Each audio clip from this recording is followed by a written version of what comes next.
Hello friend, आपके अपने YouTube channel unique science classes में आपका स्वागत है। आज हम लोग पढ़ेंगे हेलो एल्केन का विरचन या निर्माण, या इसी को कहेंगे हम प्रिपरेशन ऑफ हेलो एल्केन। अब हेलो एल्केन बनाना है तो हम किससे बनाएंगे? आज एल्कीन से, एल्कीनों से कह सकते हैं हम। एल्कीनों से क्या बनाएंगे? हेलो एल्केन बनाएंगे। तो एक स्केल्टिंग आप याद रखना कि कभी भी अगर आपको डबल बॉन्ड से अगर सिंगल बॉन्ड में रिएक्शन कन्वर्ट हो रहा है,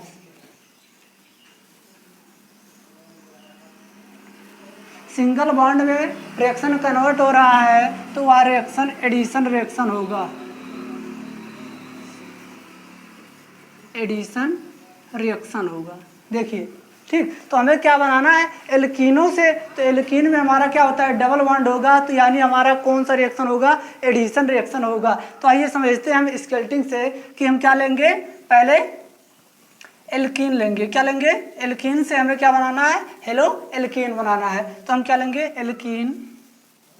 स्केल्टिंग आप लिख लीजिए, एल्कीन।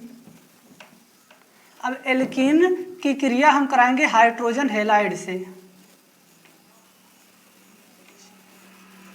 Hydrogen halide. एल्कीन की क्रिया अगर हम हाइड्रोजन हैलाइड से कराएंगे तो हमारा बन जाएगा हेलो एल्केन।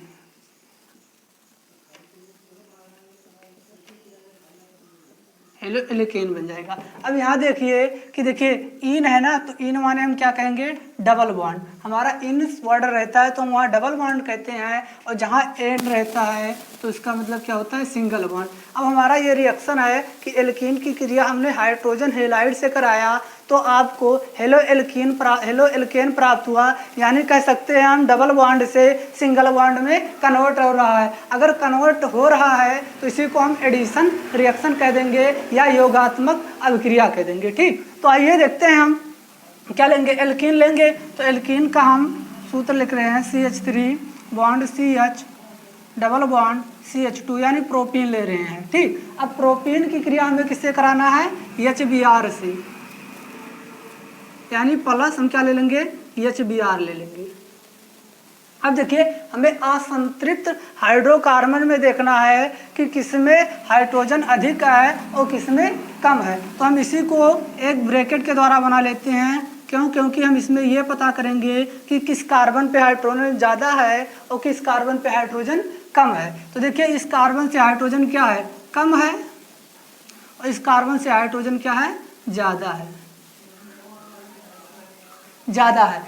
ठीक। तो अब देखिए जब क्रिया HBr से कराया जाता है प्रोपीन की, तो इसको ये नहीं समझ में आ रहा था कि किस असंतृप्त हाइड्रोकार्बन से हम जाके जुड़े, कि H इस कार्बन से जुड़े कि H इस कार्बन से जुड़े। इसीलिए एक वैज्ञानिक, यानी ये क्या हो गए? कन्फ्यूज हो गए पूरी तरीके से कि किसमें जुड़े। तभी एक वैज्ञानिक आए जिनका नाम था मार्कोनिकॉफ नियम। ठीक। तो क्या आए? मार्कोनिक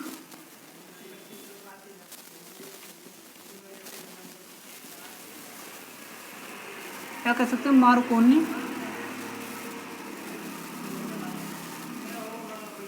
मार्कोनिकॉफ का नियम आया।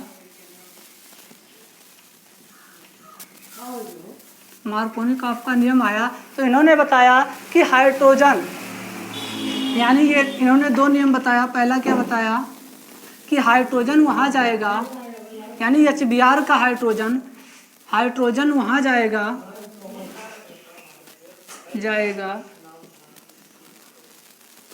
जहाँ हाइड्रोजन ज़्यादा है, और Br वहाँ जाएगा, यानी कह सकते हैं Br वहाँ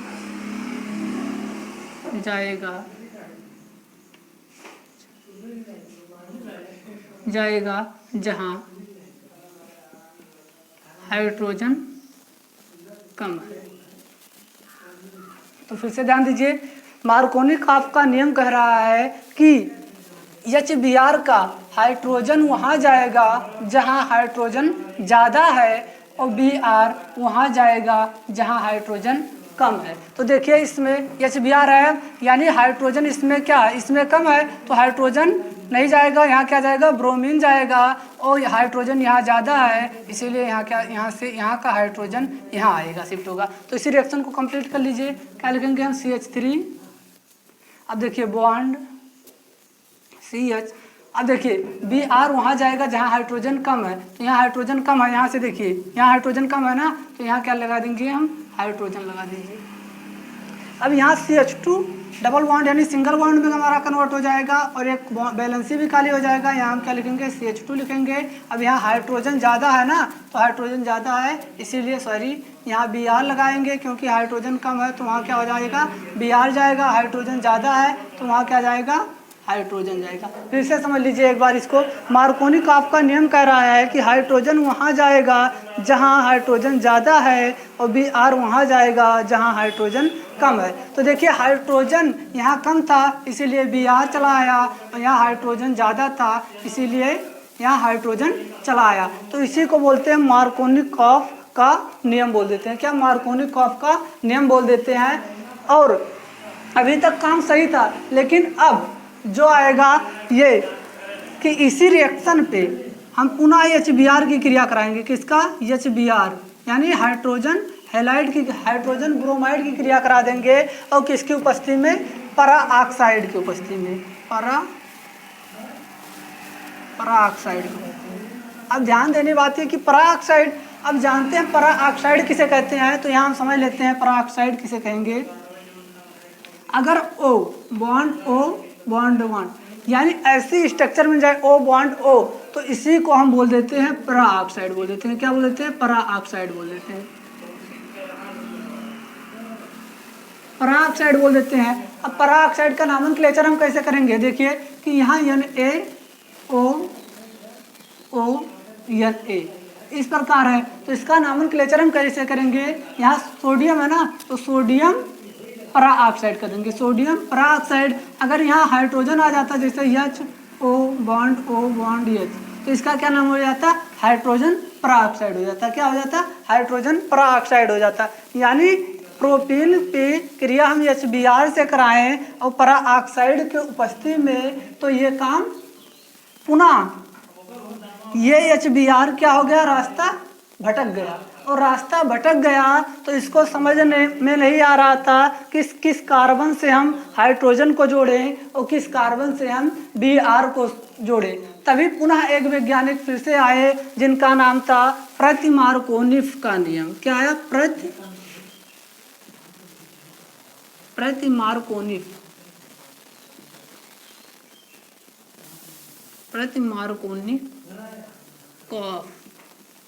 प्रति-मार्कोनिकॉफ का नियम आया और इन्होंने बताया कि हाइड्रोजन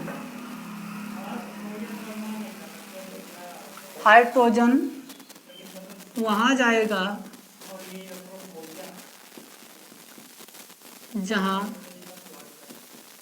हाइड्रोजन कम है और Br वहाँ जाएगा जहाँ हाइड्रोजन ज़्यादा है।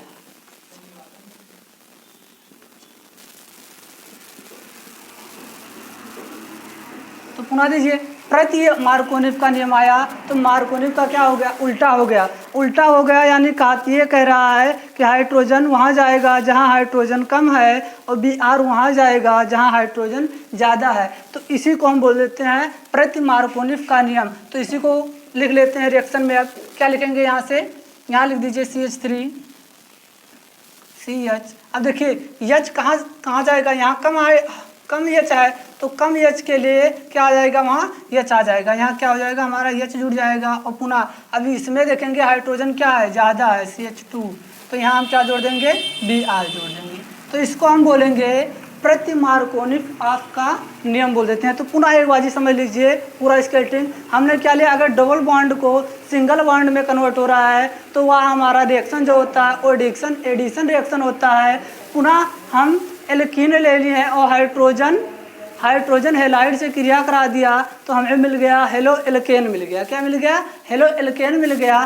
तो पुनः हमने क्या लिया? एल्कीन लिया। एल्कीन की क्रिया हमने HBr से कराया तो मार्कोनी-पाफ का नियम कहता है कि HBr का H वहाँ जाएगा जहाँ हाइड्रोजन ज़्यादा है और Br वहाँ जाएगा जहाँ हाइड्रोजन कम है। तो देखिए यहाँ हाइड्रोजन ज़्यादा था इसीलिए हाइड्रोजन यहाँ चला आया और यहाँ Br कम था इसीलिए Br यहाँ चला आया। और उसके बाद हमने रिएक्शन में लगा दिया परा ऑक्साइड। उसके बाद पुनः क्रिया कराया हमने HBr से परा ऑक्साइड की उपस्थिति में, यानी कह सकते हैं H2O2 की उपस्थिति में हमने क्या कराया? रिएक्शन कराया। तब वहाँ का HBr पुनः रास्ता भटक गया था इसीलिए प्रति मार्कोनिफ का नियम आया। क्या? प्रति मार्कोनिफ का नियम। प्रति मार्कोनिफ का नियम आया।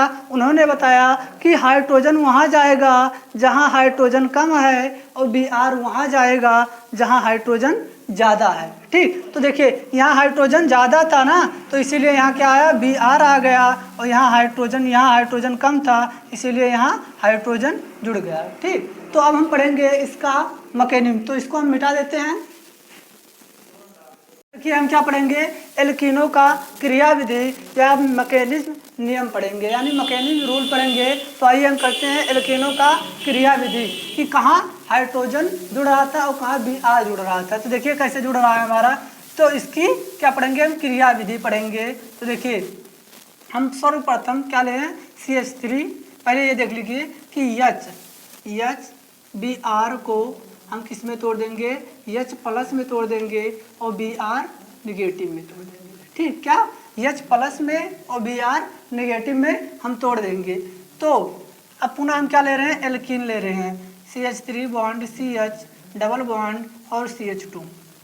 अब देखिए जो ये बॉन्ड है तो इसमें कितने इलेक्ट्रॉन होते हैं? एक बॉन्ड में मैक्सिमम 2 इलेक्ट्रॉन होते हैं। अगर दोनों इलेक्ट्रॉन लेकर इस पे चले आए, यानी हम कह सकते हैं हम यहाँ क्या करा रहे हैं? हेक्टोजीनियस या हम कह सकते हैं हम इसमें विषम विदलन करा रहे हैं। तो विषम विदलन जब आप कराएंगे तो ये दोनों इलेक्ट्रॉन यहाँ चला आएगा। कहाँ? यहाँ चला आएगा और जिस पे इलेक्ट्रॉन आता है वो निगेटिव हो जाता है और जिससे इलेक्ट्रॉन जाता है वो क्या हो जाते हैं? पॉजिटिव हो जाते हैं। तो देखिए CH3 बॉन्ड CH।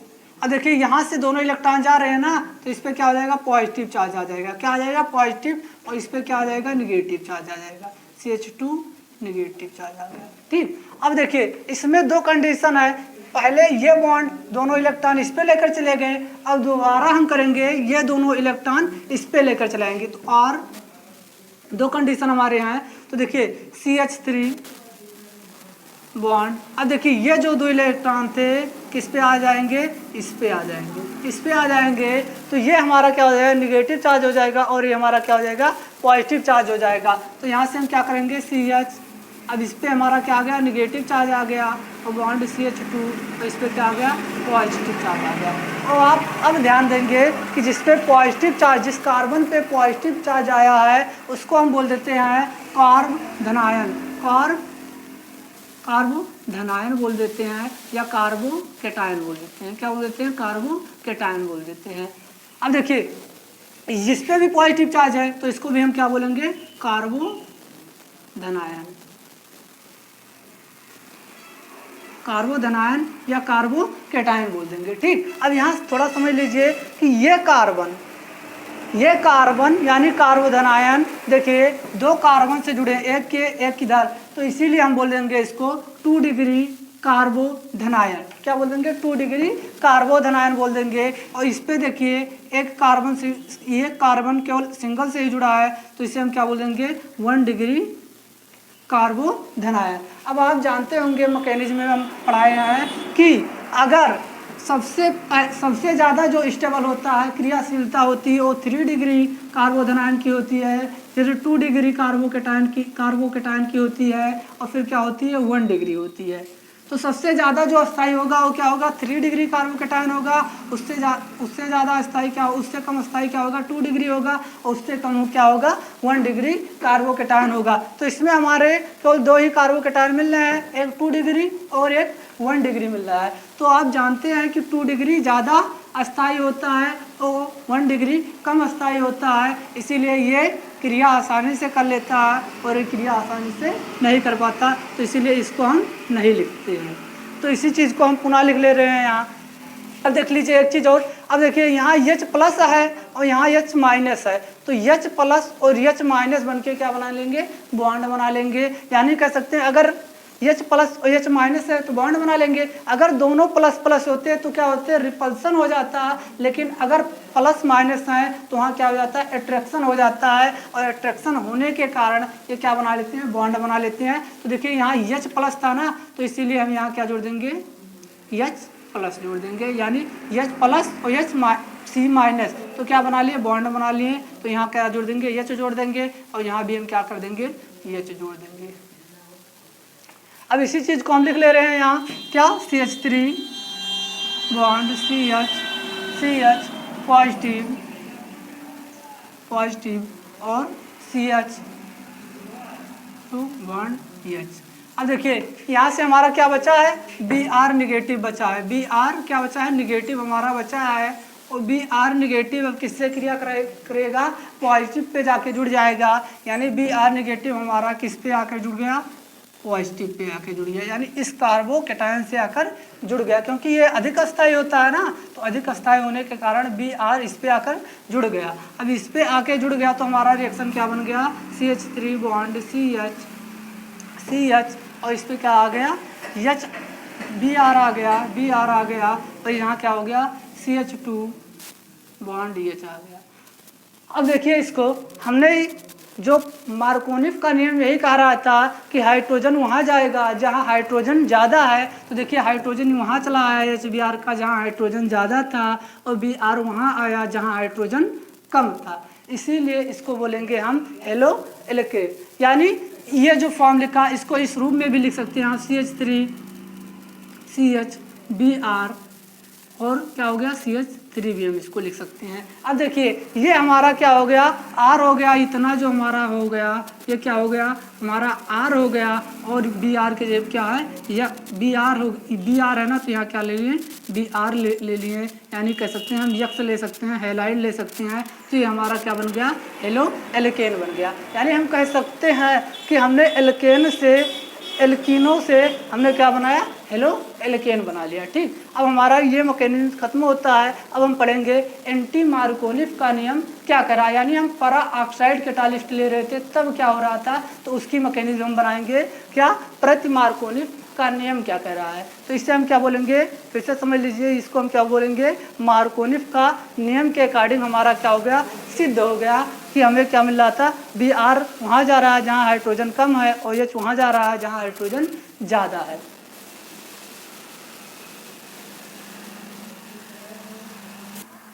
तो दोस्तों अब हम पढ़ेंगे कि एल्कीन पे अगर हम बेंजाइल पैरा ऑक्साइड क्या ले लें, कैटालिस्ट ले लें, तो उसकी मैकेनिज्म क्या होगा। ठीक, तो देखिए जब बेंजाइल पैरा ऑक्साइड अगर हम कैटालिस्ट ले लेते हैं तो इस रिएक्शन का नाम हो जाता है खेरेस प्रभाव। क्या नाम हो जाता है, खेरेस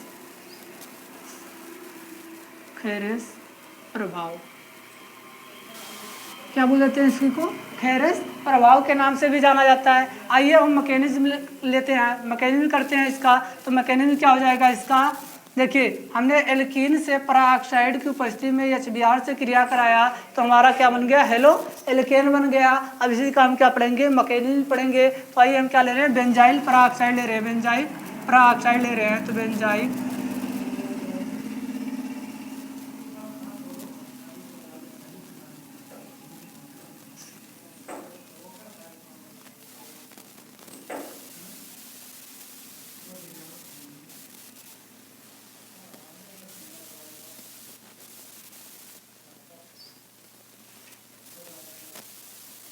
अब देख लीजिए हम क्या ले रहे हैं, बेंजाइल पैरा ऑक्साइड ले रहे हैं। अगर बेंजाइल पैरा ऑक्साइड का हम क्या करा दें, समविदलन करा दें, यानी क्या करा सकते हैं हम, होमोलिटिक करा देते हैं। तो होमोलिटिक में ये होता है दोस्तों, होमोलिटिक फिजन में ये होता है कि अपना अपना इलेक्ट्रॉन, यानी इस पर जो 2 इलेक्ट्रॉन है, ये इलेक्ट्रॉन इस पर चला जाता है और ये इलेक्ट्रॉन किस पे, इस पे चला जाता है। तो क्या हो जाते हैं, अपना अपना इलेक्ट्रॉन लेकर अपने परमाणु पे चले जाते हैं। तो इसको हम बोल देते हैं होमोलिटिक फिजन बोल देते हैं। अब होमोलिटिक फिजन कराएं तो हमें क्या मिल गया, देखिए बेंजाइक पेरोक्साइड लिए थे हम ना, बेंजाइक पेरोक्साइड को हमने तोड़ दिया तो क्या हमारा बन गया, देखिए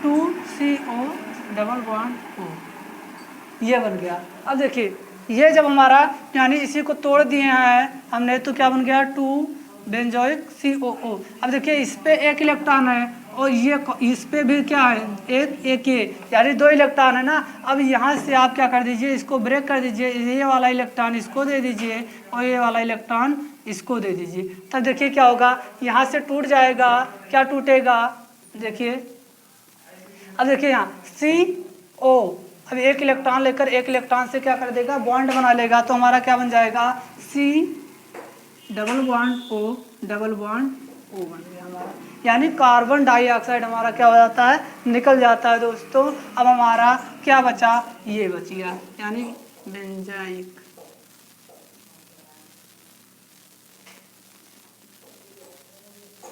अब देखिए अपना एक इलेक्ट्रॉन ले रखा है ना, एक इलेक्ट्रॉन इस पे है, तो इस पे जब इसको तोड़ दिया गया तो ये क्या हो गए, अनाहत हो गए। क्या हो गए, ये अनाहत हो गए, इनके पास कुछ नहीं रह गया। तो इन्होंने हेल्प मांगने गए किससे, HBr से। तो HBr को हमने तोड़ा था, H प्लस में और Br माइनस में टूट जाते हैं। तो इन्होंने किससे मांगने गया हेल्प, H से, H प्लस से इन्होंने क्या मांगा, हेल्प मांगा। तो क्या हो जाएगा, H प्लस जब इनके पास चले आए तब क्या हो जाएगा, देखिए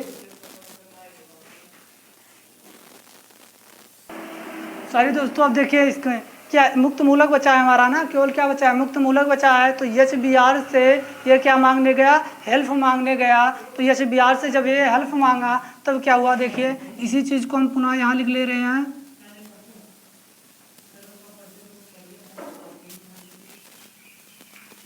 अब देखिए ये वाला, अब यहाँ पर एक इलेक्ट्रॉन है, अब एक इलेक्ट्रॉन किससे मांगा हेल्प, HBr से। अब HBr से जब ये हेल्प मांगा तो ये अपना, इसमें भी एक बॉन्ड में 2 इलेक्ट्रॉन होते हैं, तो ये वाला इलेक्ट्रॉन क्या हो गया, ब्रेक हो गया, यानी बॉन्ड क्या हो गया, टूट गया। ये इलेक्ट्रॉन इस पे चला गया और ये इलेक्ट्रॉन इस पे चला गया, किस पे, इस पे। तो यहाँ से एक इलेक्ट्रॉन और यहाँ से एक इलेक्ट्रॉन मिलकर क्या बना लिए, बॉन्ड बना लिए। तो देखिए कैसे बन गया हमारा,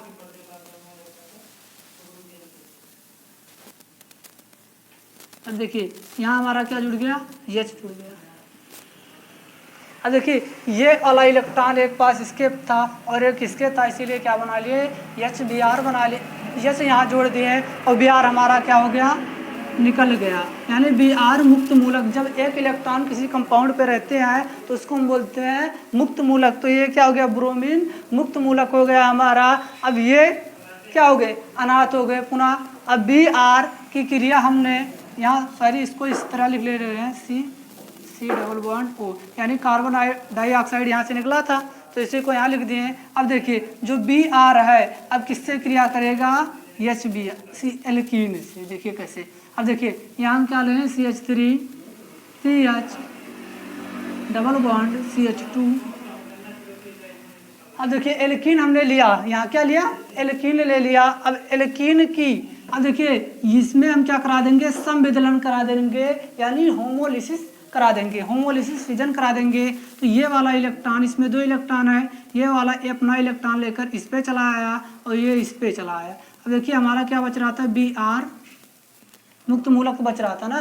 अब देखिए इसमें जो होंगे ये 2 रिएक्शन देंगे, कैसे देंगे, कैसे, अब देखिए जब ये इलेक्ट्रॉन आया और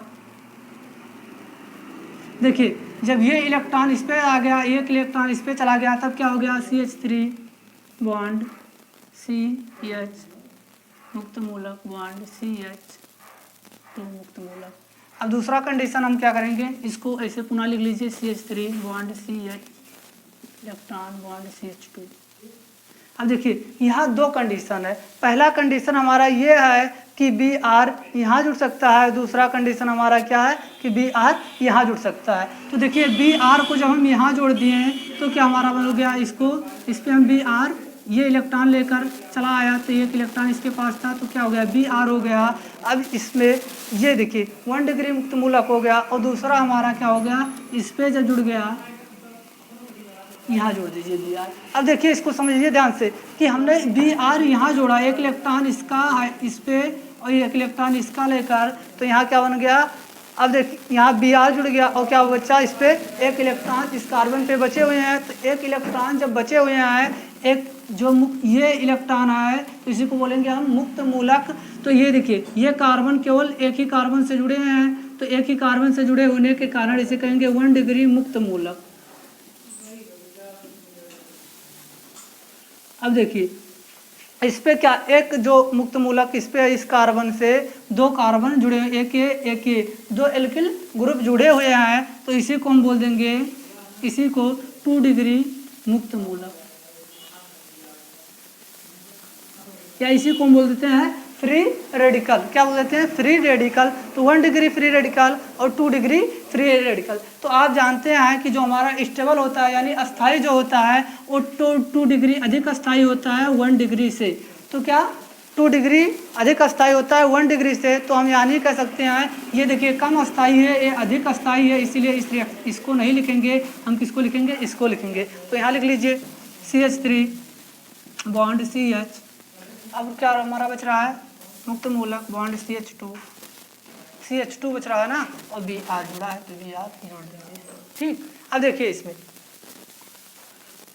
अब पुनः हम क्या लेंगे, HBr लेंगे। क्या लेंगे, HBr लेंगे। तो HBr की क्रिया हम जो कराएंगे HBr,